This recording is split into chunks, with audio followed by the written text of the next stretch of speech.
Amen. Praise the Lord. Blessed Friday po sa ating lahat. At tayo po ay nasa last Friday of January na po. Tapos na po ang isang buwan. Hallelujah. Praise the Lord. 11 months to go. Hallelujah. Kamusta po kayo? Kamusta po ang buong buwan ng January sa atin? Kamusta po? Naka-crossover tayo sa 2026, tapos na ang January. Yung iba nag-birthday ng January, nadagdagan na sila ng taon nila. Praise the Lord, hallelujah. Sige po, ihanda natin ang ating mga puso. Let us just allow the Holy Spirit to touch our hearts. Amen. Thank you, Lord Jesus. Siguro po, hawakan mo, ilagay mo ang iyong kamay sa iyong puso, and ilay hands mo ang iyong puso. Amen. Hallelujah. Panginoon, tinataas po namin sa iyo ang aming mga puso, Panginoon. Lord God, sa oras pong ito, sa umagang ito, the blood of Jesus covers our hearts, O God, so that our hearts, Lord God, will be ready to receive your powerful words, O God. Lord, we thank you that your anointing flow, Lord God, upang ang iyong salita ay patuloy na, Lord, bumuhos sa aming kalagitnaan at ang iyong lingkod ang siyang, Lord, gamitin mo powerfully, mightily, Lord God, upang i-deliver ang message mo at ang aming, Lord, ang puso ng bawat isa na naririto, Panginoon, ay tunay nga, Lord, babaguhin mo, Panginoon. Salamat po, Panginoon. Ito po ang aming samot dalangin. In Jesus' name we pray. Amen. Palakpakan po natin ang Panginoon. Hallelujah! Praise the Lord! Now, excited po ako sa ginagawa ng Panginoon. Maaring, if you look at your circumstances and situation, parang pangit ang nangyayari. Pastora, wala namang nangyayari. Pastora, para namang, parang wala lang. Hello? Alam nyo, yung nakikita mo ay hindi yan ang totoong senaryo sa buhay mo.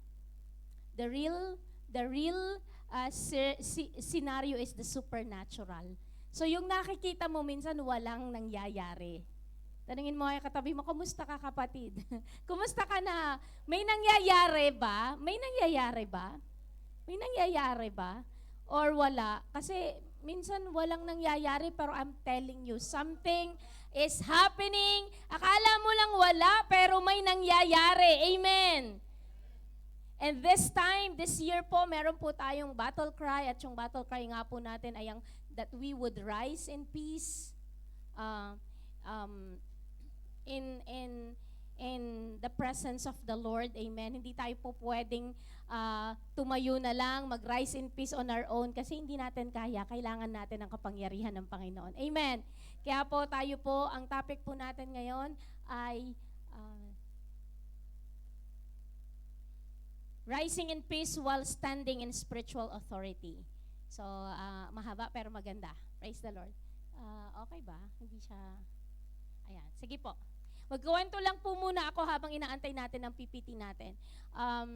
Ngayon, nung mga nakaraang araw po kasi, maraming mga pangyayari sa mundo ng Facebook. Yan. Marami pong nangyayari na ang dami pong mga scandals po ngayon, mga pastors sa ibang bansa ay nagkakaroon po ng mga exposition ng mga nangyayari sa buhay nila. And alam nyo, kahit isang bagay na nakita ko po is, kumbaga, we really have to pray this time. Kaya po ang church natin, ang ating battle cry is about standing firm. Ang battle cry po natin is, I will watch and pray. Amen po ba? So we will watch and pray, we will stand firm, and we will rise in peace with God's power. Ibig sabihin, kailangan po natin talaga ang divine intervention po ng Panginoon. Kaya ang topic natin ngayon is rising in peace while standing in spiritual authority. Sino sa inyo tinanggap na ang Panginoon sa kanyang puso bilang kanyang Diyos at sariling tagapagligtas? Amen. Masasabi mo, Kristiyano ka na kasi nakipagrelasyon ka kay Lord. Sino na karelasyon niya ang Panginoon? Karelasyon mo na si Lord.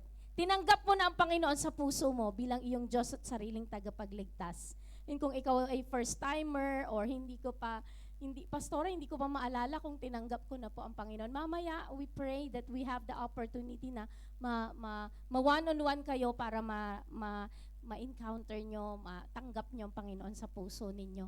At kapag ka tinanggap mo na ang Panginoon sa puso mo, meron ka ng spiritual authority. Bakit? You have Christ in you. Amen? Nasa iyo na ang Panginoong Jesucristo. You have the spiritual authority. But dahil binigay na ng Panginoon sa atin yon.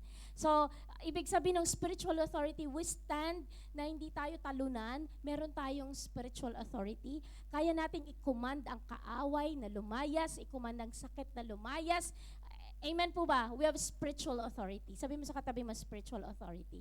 So, i-elaborate natin yung spiritual authority. Amen. So, we are serving a God who is tatlong omni. Ang omni po, ang ibig sabihin ng omni, yung is all. Omni means all.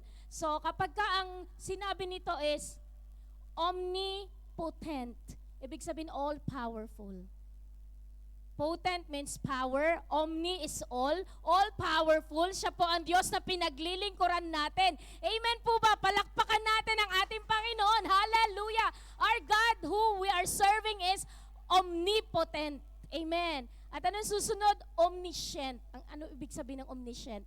Scient is knowledgeable. So, omni is all knowledgeable, all-knowing. Alam niya ang sitwasyon mo ngayon. Amen po ba? Pastora, alam mo, nahihiya akong sabihin, pero meron ako matinding pinagdaraanan. Alam niyo, when you come to God, He is omniscient. Alam niya. Alam niya kung ano yung pinagdadaanan mo, kapatid. He is a personal God. He knows what's going on inside of you. Amen po ba? Amen. Kung ikaw nga minsan hindi mo na naiintindihan kung ano nangyayari sa'yo, pero alam ni Lord yun. That's the good news. He's a personal God. He knows what's going on inside of you. Amen. At sabi mo, hindi na alam ni Pastora yung pinagdadaanan ko. Sinasarili ko lang. Alam nyo, alam ni Lord. And there are times, nire-reveal ni Lord yung pinagdadaanan mo sa yung pastor para ipag-pray ka. Yung gigisingin ako ni Lord, tapos ilalagay ni Lord sa puso ko yung pangalan ng isang kapatiran. And then I have to pray. Hindi ko alam kung pinagdadaanan yung pala. Nire-reveal ni Lord, something is wrong with this brother or this sister. And the Lord just reveal. Amen. Omnipresent. Hallelujah. Always present. Amen. Hindi po si Lord absentee God. Asan ka, Lord? Nung kailangan kita. He's always present. Amen. Amen. 24 hours. Amen. He never slumber nor sleep. Hindi po natutulog ang Diyos. Tayo, pagod tayo, natutulog tayo.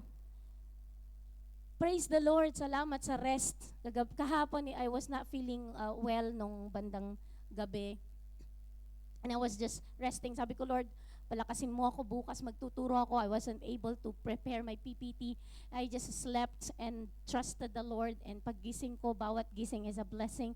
The Lord had restored my strength and praise the Lord. Hallelujah. Amen. Nakaka-bless ang Panginoon. He's our strength. He's our healer. Amen. Mga panahong parang hindi mo na, minsan ayaw mo nang gumising, ayaw mo nang pumasok, nakakapagod mag-work, kaya lang kailangan. Alam niyo, then the Lord strengthens us. Amen. Alam niya kung ano yung sitwasyon mo, kapatid. Sabihin mo sa katabi mo, alam ni Lord ang sitwasyon mo. Alam ni Lord ang sitwasyon mo. Amen. Hallelujah. Praise the Lord. Yung iba, they resort in eating kasi alam niyo nade-depress sila, kain lang ng kain. Yung iba, tulog lang ng tulog. Kasi akala nila wala naman ang Panginoon. So they have their own way of hanapin yung sarili nila na, alam niyo yun, but they don't trust the Lord. We have an all-powerful God. Amen. We have an all-knowing God and always present God. Amen. Amen po ba? Woo! Hallelujah! Praise the Lord! Amen! Hallelujah!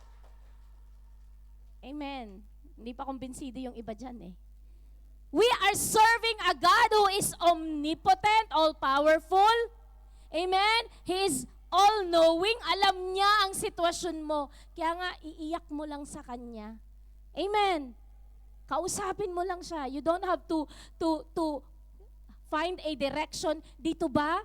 dito, dito, kahit saan. Amen. Kahit nasa banyo ka, God doesn't say that you have to be in some place para maririnig ka ng Panginoon. He is everywhere. Amen.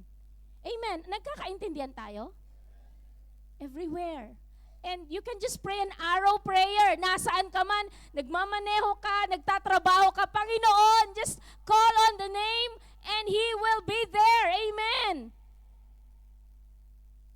Hallelujah. Amen. Jesus! Amen. Minsan, yun lang ang sigaw. Kapag may sitwasyon ako, yun lang ang sigaw ko. Pero alam ko, there's power in the name of Jesus. And kumikilos ang Panginoon. Hallelujah. Amen po ba? Thank you, Lord Jesus. We can live with peace because Jesus has won the victor's crown. Nung si Jesucristo po ay namatay sa krus ng Kalbaryo, siya po ay victorious na. And He has won the victor's crown. Nasa Kanya na po ang corona.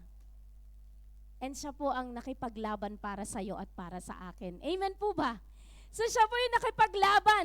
And ito ang good news, we are more than conquerors. Si Jesus ang nag-conquer ng cross. Amen, kinanquer niya ang lahat ng kahihiyan na dapat sana ay sa atin, kinanquer niya yon. Pero dahil tayo po yung, kumbaga dahilan bakit siya naging victorious. So we are more than conquerors. Siya yung nag-conquer, pero tayo bilang mga binigyan po niya ng, kumbaga para sa iyo ang laban na to. Amen! So lumaban ng Panginoong Jesucristo, namatay sa krus ng Kalbaryo para sa iyo at para sa aking mga kasalanan. And we are more than conquerors. Amen! Nakikita niyo ba yung posisyon niyo? Nakikita niyo? Nakikita niyo? Na-imagine niyo? Tayo powerless, makasalanan, pero kinuha ng Panginoong Jesucristo yung ating mga kasalanan. Namatay sa krus ng Kalbaryo. Nagkakaintindihan tayo? Amen. Hallelujah. And dahil bungad ko kanina, nagsasabi po ako sa inyo na may mga anomalies na lumilitaw about mga churches and mga I just wanted to let you know that this is our official page. I suggest na mas mabuti para hindi po kayo na napupunta kung saan sa ang mga subscription or minsan nakakapakinig kayo ng mga preachers na hindi nyo kilala and then bless na bless kayo. Be wise. Una, yung ating page, meron po tayong daily devotion. Every day may araw-araw na pagpapala. So mas maganda ma-explore nyo po. Every day meron pong mga devotions po dyan. Every Thursday meron pong church service tayo ng Holy Spirit service. Every Sunday meron din po silang naka-live po dyan na preaching, pwede niyong panuurin later. Ako, nanunood ako pagkatapos na yung trabaho. So, please lang po, I want you to just explore this page and be blessed para hindi kayo naliligaw kung saan-saan kayo nanunood at napapanood nyo yung mga hindi pala credible na mga basta magaling magsalita. Minsan pag magaling magsalita, tuwan-tuwa tayo. Pero we do not know what's going on inside the leadership or the pastor. Hindi natin alam kung anong history nila. So to be safe, better to be safe than sorry. Amen po ba? Ayokong mapahamak po kayo dahil lang sa mga pakikinig ng kung saan-saan. So ipinapakita ko lang yan sa inyo para sa mga taong hindi pa po aware. Meron din po tayong JCSGO Bahrain page na araw-araw din may verses po. At salamat sa buhay ng mga media team natin. Napakasisipag. Pati mga birthday nyo, talaga namang nagagawan kayo ng mga bati. So, praise the Lord. I just want to encourage you na be very careful po sa mga pinapanood natin. May mga kilala tayong mga pastors na we recommend, pero may mga pastors na hindi ko kilala, so hindi ko talaga i-vouch kung panuorin nyo ba yon o hindi. Kaya maging prayerful din tayo pag nanonood din tayo. Amen. So, ayaw gumana. Okay, next po. ano lang yon, patalastas lang para sa mga taong hindi pa nila alam ang ating page. Inano ko lang po yon, pinlog ko po yon para hanap ka ng hanap ng makaka-encourage sa'yo. May page po ang JCSGO Bahrain, may page din po ang Central Church natin kung saan lahat po ng JCSGO ay nakaka-access po. Ayan. So Mark 16:15 to 18, and he said to them, "Go into all the world and preach the gospel to every creature. He who believes and is baptized will be saved, but he who does not believe will be condemned." Praise the Lord. Dito po sa Mark 16:15, 18, idiretso pa po natin ang 17 para makuha natin yung yung 17.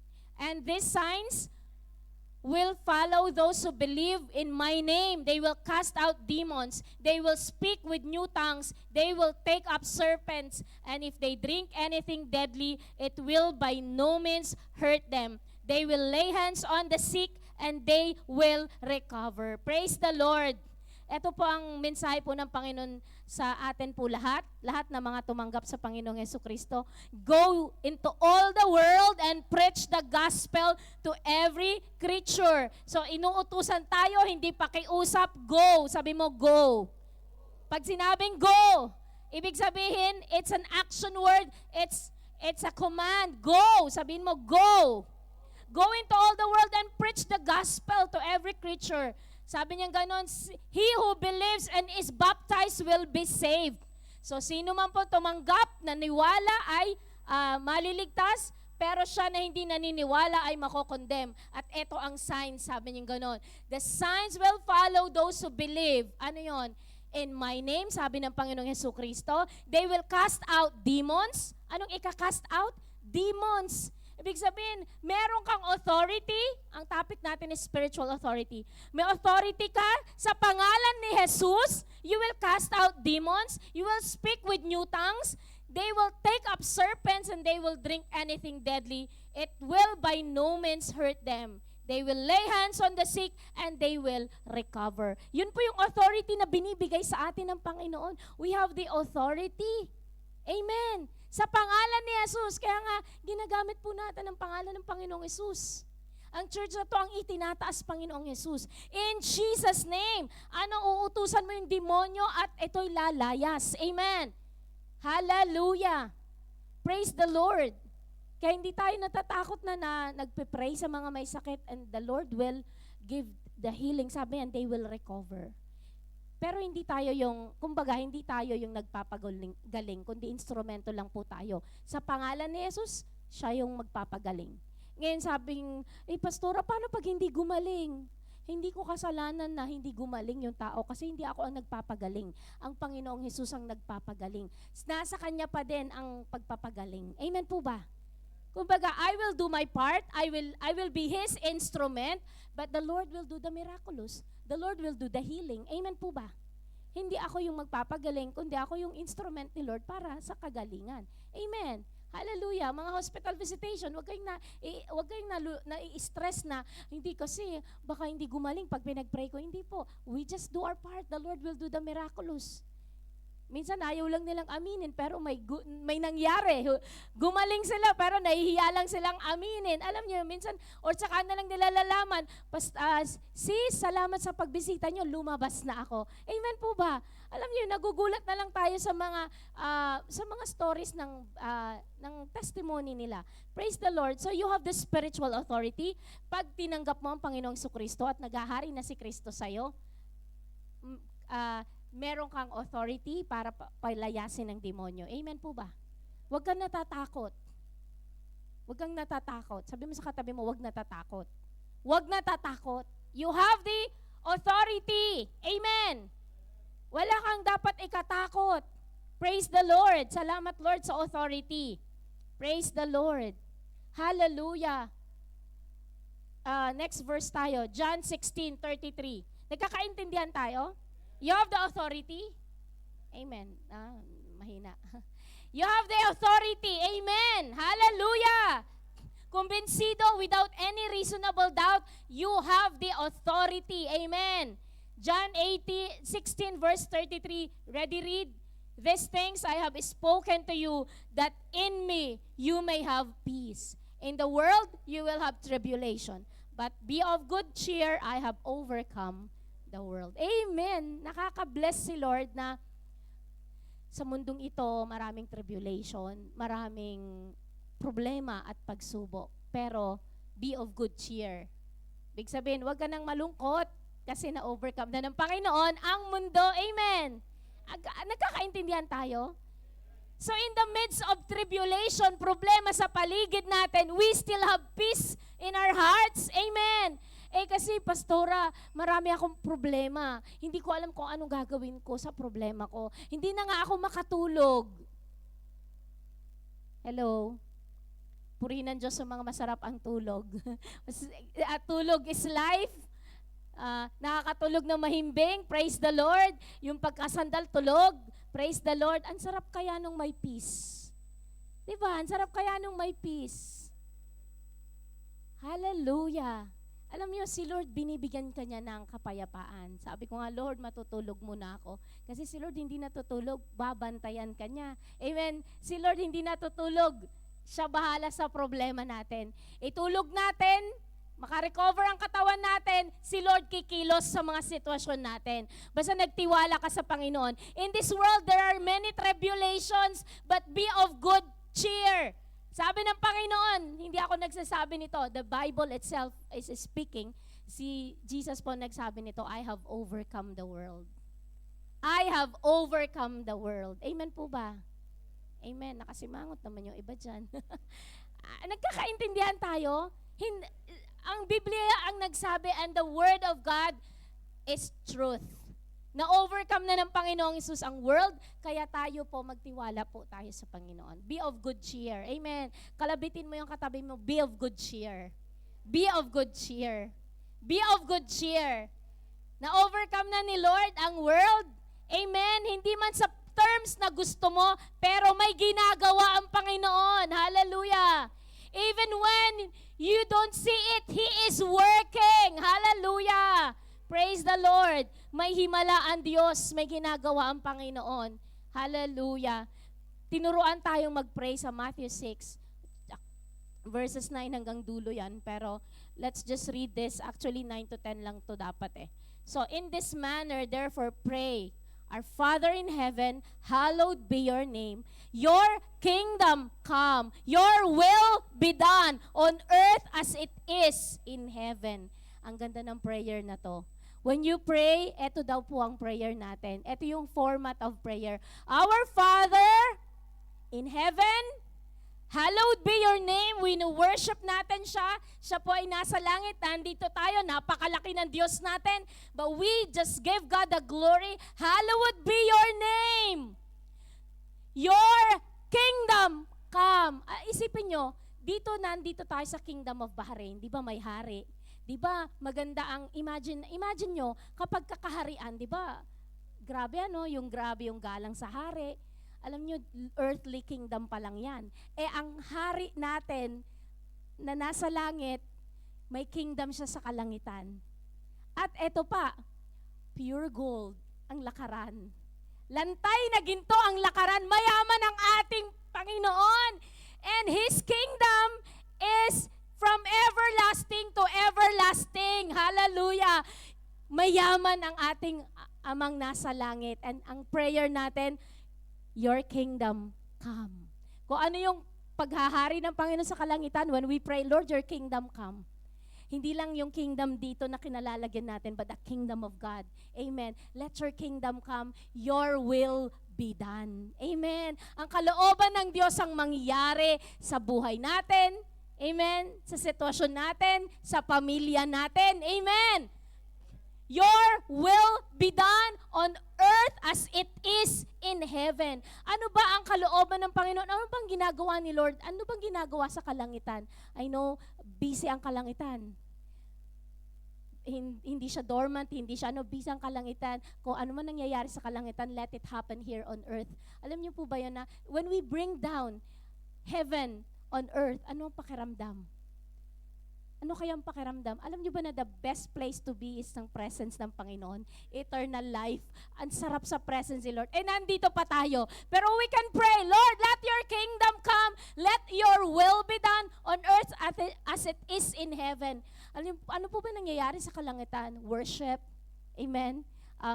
Grabe yung glory ni Lord, yung presence ni Lord sa kalangitan. We pray that feeling that meron sa kalangitan mangyari sa mundong ito, mangyari sa sitwasyon natin. Alam niyo yun?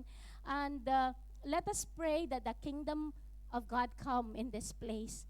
When the kingdom of God comes, anong mangyayari? Yung situation, nagkakaroon ng, nababago ang ambience, nababago ang atmosphere. It's a glorious atmosphere of God. Amen. So let us pray. Lord, when we pray to God, our Heavenly Father, our Father in heaven, hallowed be your name, your kingdom come, your will be done on earth as it is in heaven. Napaka-powerful ng prayer na to. Kung if we really mean what we are praying, grabe, Lord, your kingdom come. Lord, yung kaharian mo ang mangyari dito sa mundong ito.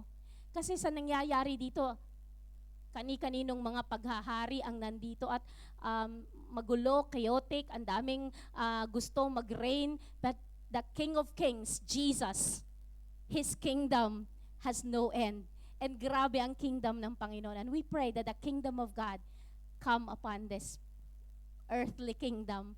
And the Lord, kumbaga, ayusin ng Panginoon ang sitwasyon dito sa mundong ito. Let your kingdom come. Your will be done.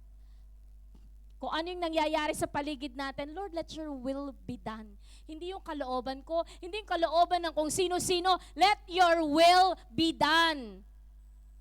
Hallelujah. At kung ano nangyayari sa kalangitan, mangyari dito. Alam nyo, God is a God of order. So kung nagkakagulo-gulo dito, we pray that the will of God happens in this earth. Ano man ang atmosphere, ano man ang heavenly atmosphere, mangyari sa atin. Amen po ba? And there's power in declaration. You declare it. Amen. You say it. Lord God, this is my prayer. Lord, your kingdom come on earth as it, your kingdom come, your will be done on earth as it is in heaven. Diba? Maaring ang tayog naman ng pangarap natin, kung ano yung nangyayari sa langit, mangyari. Yun ang prayer na tinuro sa atin. We're just doing the prayer that has been taught to us. Amen. Amen po ba? So, hanggang doon lang ako sa 10 kasi yung number 11, hindi ko siya sinama. Although nakalagay yan, give us this day our daily bread. At may mga kasama pa yan. Yan yung Lord's Prayer na binigay sa atin. Pero doon lang ako sa verse 10. Praise the Lord. At dumiretso po tayo sa James 4. Ito po yung emphasis natin. Ito po yung pinaka-foundational verse natin. James 4:7. Therefore, submit to God, resist the devil, and he will flee from you. Hallelujah. Amen. Napaka-powerful po nito. And I want you to listen very carefully. Submit to God. Kanino tayo magsasubmit? Submit to God. Then, susunod yung pangalawang sentence, resist the devil and he will flee from you. Kailangan ka muna mag-submit sa Panginoon. Huwag kang resist ng devil na hindi ka pa nagpapasubmit sa Panginoon. Unahin natin, submit to God, resist the devil, and he will flee from you. Amen. Tignan natin. Ang kailangan muna, submitted ka sa Panginoon. Sabihin mo sa katabi mo, submit ka sa Panginoon. Submit ka muna sa Panginoon. Amen. Para mapalayas mo ang demonyo, para mapalayas mo ang kalaban, kailangan submitted ka sa Panginoon kasi ang authority galing kay Lord. Hindi pwedeng sa sarili mong kakayanan lang, mapapalayas mo ang demonyo. Kailangan mag-submit ka muna sa Panginoon. Amen po ba? Hallelujah. Let us be filled with the presence of God. Amen. Kapag ka napuno ka ng presensya ng Panginoon, kaya mong i-resist lahat ng mga spirito na gawa ng kaaway sa buhay mo.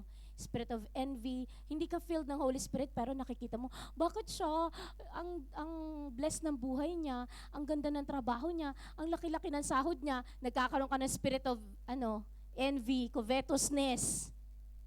Minsan, ang dami-daming gossip, discouragement, ang daming mga defeated mentality, pumapasok lahat sa utak mo, pero kasi hindi ka nagsasubmit sa presence ni Lord. Hindi ka nagsasubmit kay Lord. Tapos puro negative na ang napupuno yung puso mo ng mga ibang bagay. Hello?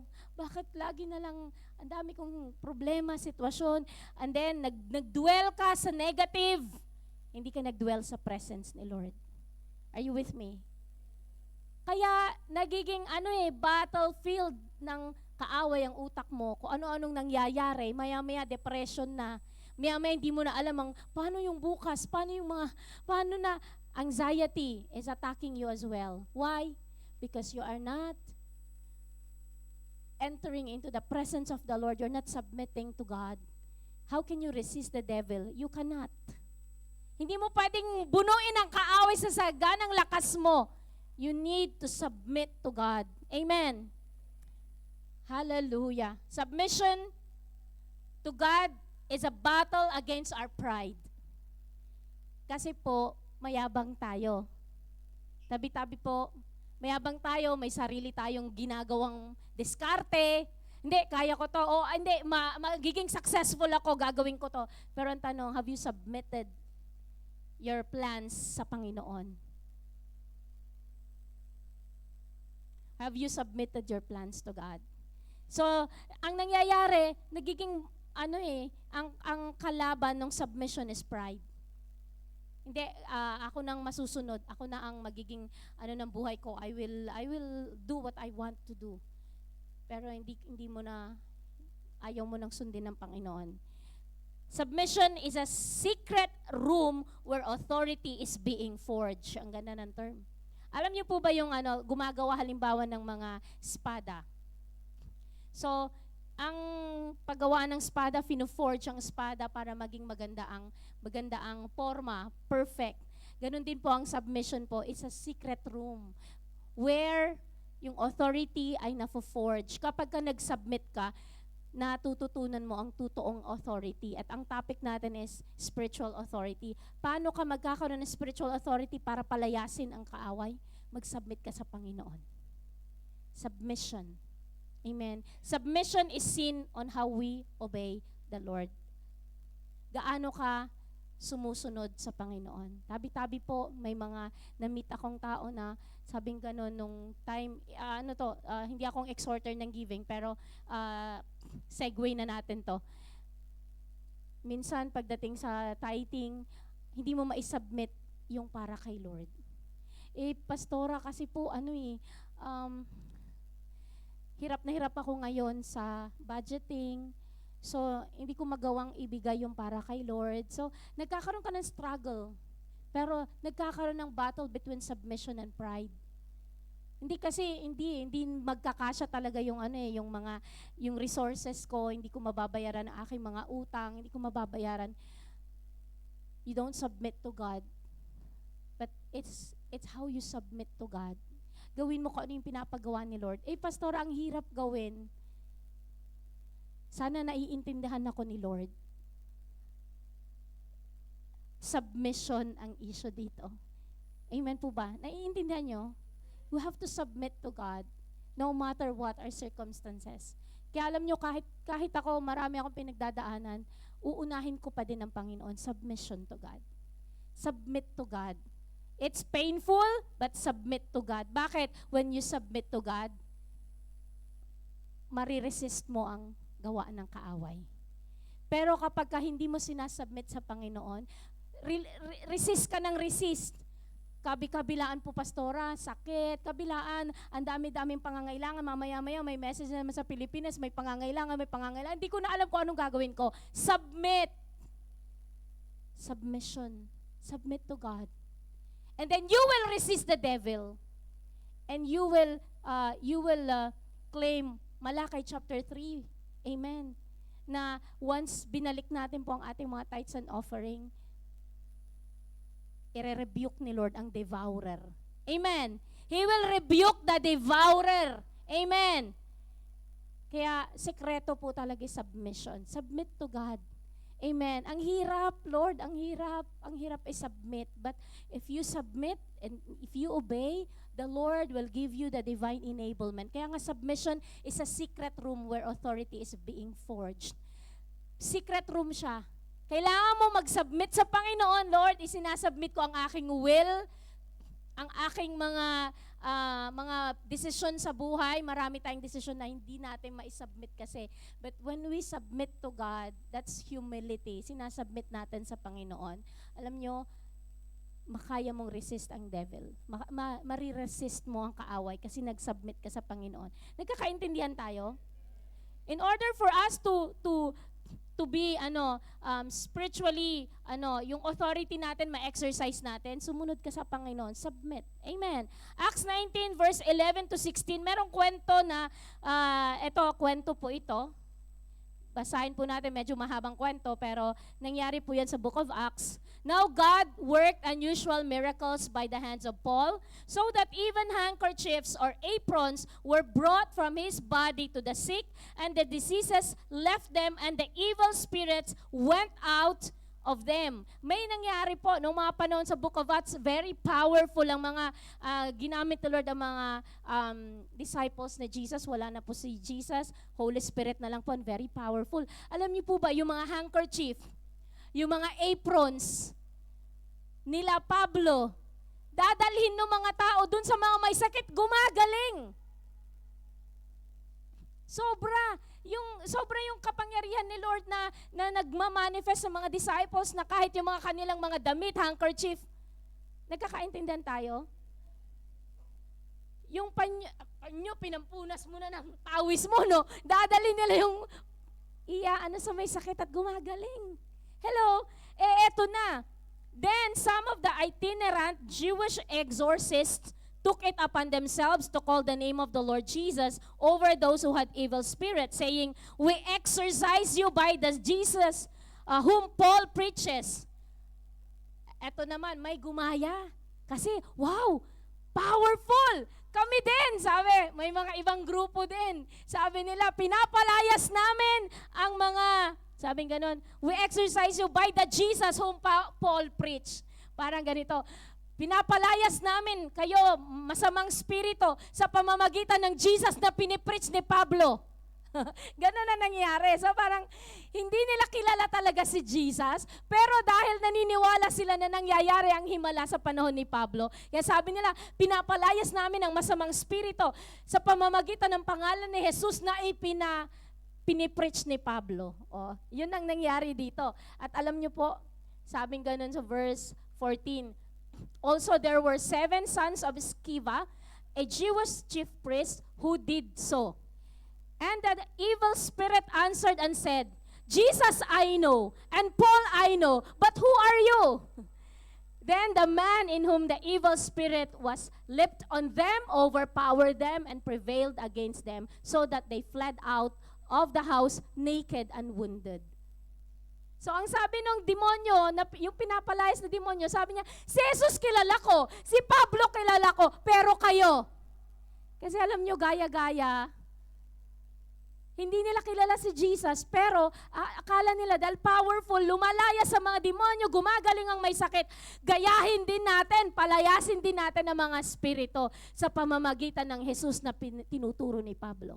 So sabi ng demonyo, si Jesus kilala ko. Kapag si Jesus ang nagsalita, lumalayas ang demonyo. Si Pablo kilala ko, sabi kasi disciple ni Jesus. Pero sino kayo? So, yun ang demonyo. Kapag wala si Kristo sa buhay mo, yung demonyo hindi rin lalaya. Sino ka? Sabi ng demonyo, wala kang authority over me. The only authority over the devil is Jesus. Amen. Kaya alam nyo kung ano nangyari? Nakikita nyo yung kwento? Then the man in whom the evil spirits, so yung tao na inaalihan ng demonyo ay lumundag, na overpower tong mga tao na to. Amen? And lumayas sila, tumakbo sila naked and wounded. Naiintindihan nyo yung senaryo? Yung inaalihan ng masamang spirito, lumundag dun sa nagpapalayas kasi hindi nila kilala si Jesus. And then sila, nabugbog sarado ng demonyo, nagtatakbo, walang damit at sugat-sugatan. Bakit? Na-overpower sila ng demonic spirit. Bakit? Kasi nagpapalaya sila, pero hindi nila kilala ang Panginoon. Nagkakaintindihan tayo? So kailangan meron ka relationship sa Panginoong Hesukristo. Siya ang Panginoon mo, tinanggap mo siya sa puso mo. Sinabi mo, Panginoong Jesus, tinatanggap kita sa aking puso. Amen. Ikaw na ang maghari sa aking puso mula ngayon at magpakailanman. When you accept Jesus as your personal Lord and Savior, you can resist the devil. You can cast out demons. Nagkakaintindihan tayo? Sa Book of Acts, akong titignan nyo yan, comedy yan. Comedy, bakit? Kasi nga, hindi mo pwedeng gayahin ang ibang tao. The authority ay dapat taglay mo. Dapat tanggap nasa puso mo si Kristo para when you cast out demons, lalaya sila. Bakit? Anong ginamit mo? In Jesus' name. Napaka-powerful. In Jesus' name, amen. So pag nagpapalayas po tayo ng demonyo, hindi pangalan ng kung sino-sino. Pangalan ng Panginoong Hesukristo lamang. Amen. But you have to submit. Submit to God, resist the devil, and ang ganda, He will flee from you. Kaya may authority ka. Hallelujah! Submission with the Lord. It's alignment with God. Ina-align mo yung sarili mo sa Panginoon. Nagkakaintindihan tayo? So, hindi ka pwedeng magsarili at magtagumpay. Kailangan kasama mo ang Panginoon. Amen po ba? Naiintindihan? Submit with the Lord. Alignment with God. Resist the devil and he will flee from you. May assurance ang Biblia sa James 4 verse 7 na kapag niresist mo ang devil, tsak, lalayas. Amen. So submit to God, resist the devil, and he will flee from you. Amen. Maliwanag. Dapat memory verse mo to. Dapat tanda mo to. Wag mo siyang kakalimutan. Amen. Hallelujah. Praise the Lord. Isaiah 26 verse 3. You will keep him in perfect peace whose mind is stayed on you because he trusts. Ang ganda nito. Praise the Lord. Ikaw daw ay you will be kept in perfect peace. Sabi mo perfect peace. Ano ba yung perfect peace na yan? Kapag ang yung mind ay nasa Panginoon, you will have perfect peace. Nakakatulog ka ng mahimbing.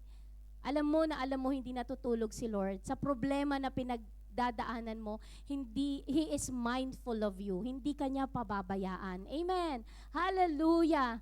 Whose mind is stayed on you because He trusts in you. Amen. Praise the Lord. Hallelujah. Gusto ko po yan. Perfect peace. Amen. Because our battle cry is rising in peace.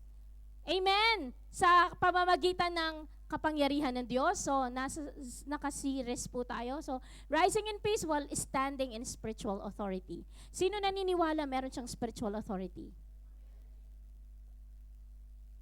Sino naniniwala meron siyang spiritual authority? Woo! Hallelujah! Amen! Dapat kumbinsido ka, you have spiritual authority. Amen. You can call forth things as though things that are not as though they were. Wala pa pero nandyan na. Amen. Hallelujah. Praise the Lord. Lord, money cometh. Hello. Minsan may pangangailangan ka, hindi mo alam kung anong gagawin mo, pero Lord, naniniwala ako, you will provide. Because you are Jehovah Jireh, our great provider. Lord, mga estudyante, papasok na naman. Kailangan po ng mga pang-tuition fee, prelims, midterms, final exam, Panginoon, yung mga estudyante na kailangan ng tuition fee, Lord God, inilalatag mo sa Panginoon. Hello, and then matutulog ka ng perfect peace because the Lord will provide. Hindi ko alam kung saan ka paraanan, but I'm exhorting you. As your pastor, I'm here to exhort you. But then kung paano ni Lord, provide siya ang bahala. I cannot provide for you. Amen po ba? But I believe, because of the spiritual authority that God has given us, provisions are on the way. Amen. Lagi kong naaalala yung, di ba nag-fasting tayo, naalala ko yung Book of Daniel, na si Daniel, inaantay niya yung sagot sa panalangin niya, si Gabriel ay dala-dala niya na yung sagot sa panalangin niya, pero may spiritual forces na pumigil kay Gabriel. Naiintindihan niyo yung kwento? Pero dahil naka-fasting si Daniel, pinadala ng Panginoon si Angel Michael para maging kumbaga sa reinforcement. Tapos nung dumating si Michael, sabi niya kay Gabriel, i-deliver mo na yung sagot kay Daniel. Ako nang bahala dito sa labanang nagaganap. Na-imagine nyo? Kapag may problema ako, naalala ko yung picture na yon. Grabe na-excite ako. Lord, magpadala ka na ng Michael para i-deliver na ni Gabriel yung sagot sa panalangin ko. Nagkakaintindihan tayo? Magkaroon na ng reinforcement, Lord God. Whatever was the reason why napipigilan pa yung answer sa prayers ko, whatever it is, may mga spiritual forces na pilit inaagaw yung spiritual blessings natin. Pero alam nyo, si Lord hindi niya pinapabayaan. Nagpapadala siya ng reinforcement para yung answer sa prayers natin will be delivered on time at hindi ma-delay. Amen po ba? And I believe that the God that we're serving is powerful. Amen. Amen. Para sa iyo ba ang message na to? May nare-receive ba kayo? Hallelujah! Rising in peace while standing in spiritual authority. Sabi mo sa katabi mo, may spiritual authority ka. Tanungin mo muna, may relasyon na ba sa Panginoon? May relationship ka ba sa Panginoon? Are you in a relationship with the Lord Jesus Christ? Are you submitting? Are you submitting to the Lord? Submit yourselves to God. Resist the devil and he will flee from you. Amen. Hallelujah. So if you have situation in your life or kapamilya mo or sa career mo or may kakilala ka na may struggle ngayon, let us take the authority. Amen. Tayo po lahat ay tumayo sa presensya ng Panginoon. We have the authority. Amen. Hallelujah. Hallelujah. Let us submit ourselves to God, take authority over the works of the enemy, destroy all the works of the enemy in our lives, in our career, in our family. Amen. Ano man ang sitwasyon, may-aring dito sa bansang ito, let us take a stand and use our spiritual authority to destroy the territorial spirits in this nation. In Jesus' name. Ano man po yung nasa puso mo ngayon, come on church, let us make a stand. Because God has given us the spiritual authority. Hallelujah. Hallelujah. Kapatid, maaring sabi mo, Pastora, bago lang ako. I'm telling you, if you made a decision in your heart at gusto mong maghari ang Panginoon sa puso mo bilang iyong Diyos at sariling tagapagligtas, sa oras na to, sa mga kapatiran na nandito na hindi ka pa sigurado, hindi mo pa tinatanggap ang Panginoon sa puso mo, hindi mo pa alam kung may relasyon ka na sa Panginoon dahil hindi mo pa naipag-pray or nakapag-pray ng prayer na to, I encourage you kapatid, all eyes closed, hayaan po natin na si sister o si brother po ang manalangin sa panalangin ito. Panalangin ng pagsuko ng iyong puso sa Panginoon. Panalangin pag-surrender, sabihin mo, Lord, hindi ko po talaga kaya sa sarili kong kakayanan. Kailangan po kita sa buhay ko. Kung ikaw kapatid, na-realize mo na susuko ka na sa Panginoon kasi talaga namang wala kang magagawa sa ganang iyong kakayanan. Sa oras na to, ikaw kapatid na sumusuko sa Panginoon, sumunod ka sa maiksing panalangin na to, panalangin ng pagsuko ng iyong buhay sa Panginoon. Panginoong Jesus, sa oras na ito, ako'y nagpapakumbaba, humihingi ng kapatawaran sa lahat ng aking mga pagkakasala. Panginoong Jesus, tinatanggap kita sa aking puso, sa aking buhay, bilang aking Diyos at sariling tagapagligtas. Ikaw na po ang maghari mula ngayon sa aking buhay. At anuman ang gusto mo, kahit ayaw ko, ay gusto ko na rin. At Panginoon, iyo nga pong isulat ang aking pangalan sa aklat ng buhay, sa pangalan ni Jesus. At kung kayo po ay nanalangin, alam niyo po ba na nalulugod ang Panginoon sa oras na to? And as we submit to God, even sa mga dati ka na, matagal ka na, may relasyon sa Panginoon, pero alam mo sa sarili mo na, maraming times, ikaw ang nasunod. Nagkakaroon ng rebellious attitude. May pinapagawa si Lord pero hindi mo ginagawa. It's about time that we ask for forgiveness. And let us submit to God. Wag ka nang mag-resist, kapatid. Let's submit to God. I-submit po natin lahat sa Panginoon, ang ating pamilya, ang ating karir. Lahat-lahat sa atin. Panginoong Jesus, hindi ko kaya. Ikaw na po ang kumilos, gumalaw sa sitwasyon ng buhay ko, Panginoon. Kung ang relasyon ninyo mag-asawa, on the rocks, nagkakaproblema kayo, submit mo sa Panginoon. Lord, hindi ko kaya ayusin ang aking pamilya. Ikaw lamang, Panginoon, ang masunod. Kung ang karir mo is on the rocks, Panginoon, di ko alam kung anong plano mo sa buhay ko. Ikaw masunod sa karir ko. Kung ano man yung nangyayari sa sitwasyon mo ngayon, submit to God. Come to God. Come in humility before our God. Ang kabaligtaran ng submission is pride. We ask for forgiveness sa Panginoon. Hallelujah. Holy Spirit, have your way. Have your way, Holy Spirit. Nandito po kami nanunumbalik sa iyo, Panginoon. Wala po kami maitatago sa iyo. You are all knowing. You are always present, O God. Alam mo ang aming coming out at going in sa aming tahanan. Lord, Saturdays hanggang Thursdays, alam mo yung ginagawa namin. Lord God, Friday lang naman kami nagkikita-kita, Panginoon. Pero throughout the week, whatever happens sa amin, ikaw lang po nakakabatid nito.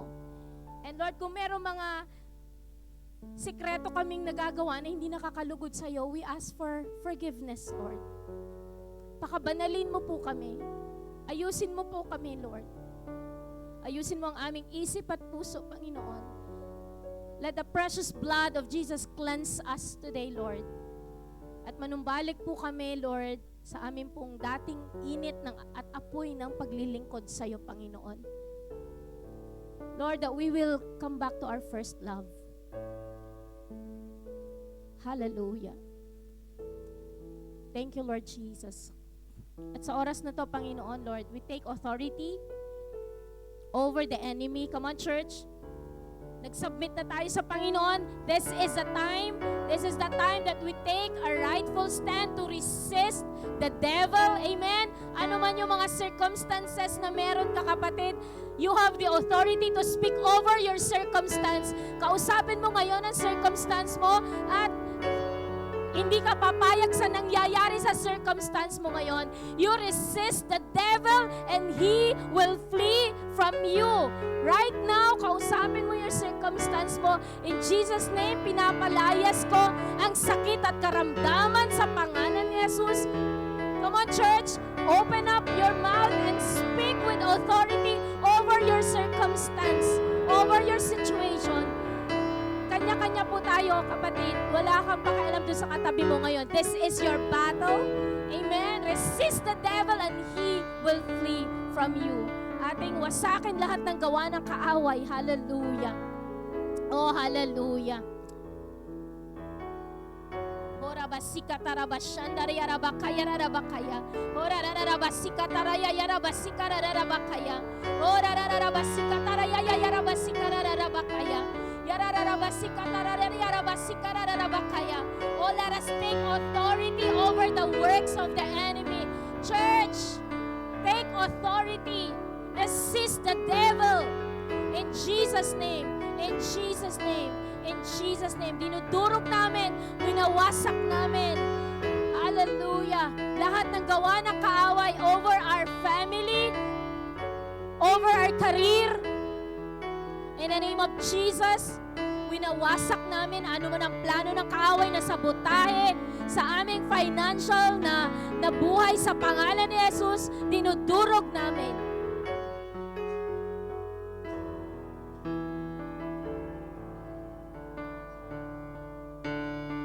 Authority to destroy the work of the enemy, to cast out demons in the name of Jesus. Hallelujah. Thank you, Jesus. Thank you, Jesus. Come on, church. May mga naalala kayong mga tao, make a rightful stand against their circumstance. Maari hindi nila kayang labanan ng kanilang sitwasyon, pero ikaw nandito ka. Naalala mo sila and take a rightful stand. Resist the devil.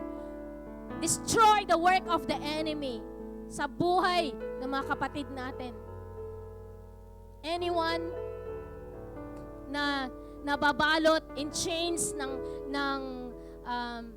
bisyo, we destroy the work of the enemy over their lives in Jesus' name. Wala kang karapatan, Satanas. Wala kang karapatan. Ikaw, spirito ng bisyo, drugs, alcohols, in the name of Jesus. Wala kang karapatan sa mga mahal namin sa buhay. In Jesus' name. In Jesus' name. Sickness and diseases, we destroy in Jesus' name. In Jesus' name. Wala kang karapatan sa pangalan ni Jesus. Even yung mga generational curses, winawasak namin sa aming mga pamilya sa pangalan ni Jesus, sa pangalan ni Jesus. Even yung mga panluloko ng mga tao sa buhay namin, any conflict sa mga lupa, na mga pilit kinakamkam ang aming mga properties in the name of Jesus. We take authority. Take off your hands, Satan, in Jesus' name. In Jesus' name. Sa mga properties namin na pilit inaangkin ng mga ibang tao, sa pangalan ni Jesus, we take authority in the name of Jesus. Hallelujah. Satan has no power over our lives and our circumstances. Even we pray sa mga trabaho na ma-release na sa pangalan ni Jesus. Lord, kahit na pinipilit na sinasabotahe ng kaaway sa pangalan ni Jesus, Lord God, let your power move, Panginoon, and Lord, release, Lord God, release yung mga offer letters na ta, Panginoon, in the name of Jesus, in the name of Jesus. Hallelujah. Lord, salamat, Panginoon, sa mga kabataan, sa mga anak, Panginoon, ng mga kapatiran, Lord God, na napapariwara, Lord God. Lord God, we take authority over their lives, Lord God. Lord God, tulad ng mga prodigal son, they will return back to you, Panginoon. Hallelujah, Lord. You will bring the hearts of the children back to their father, Panginoon. Hallelujah. Thank you, Jesus. Hallelujah. We speak, Lord God, sweet and harmonious relationship sa mga mag-asawa, Panginoon. In the name of Jesus. Hallelujah. Marami pong salamat, Panginoon. Hallelujah. Church, if you feel that peace in your heart, after resisting the work of the enemy, you know and you know that you are victorious. Resist the devil and he will flee from you. You have victory, kapatid. You have victory. You have victory in Christ Jesus.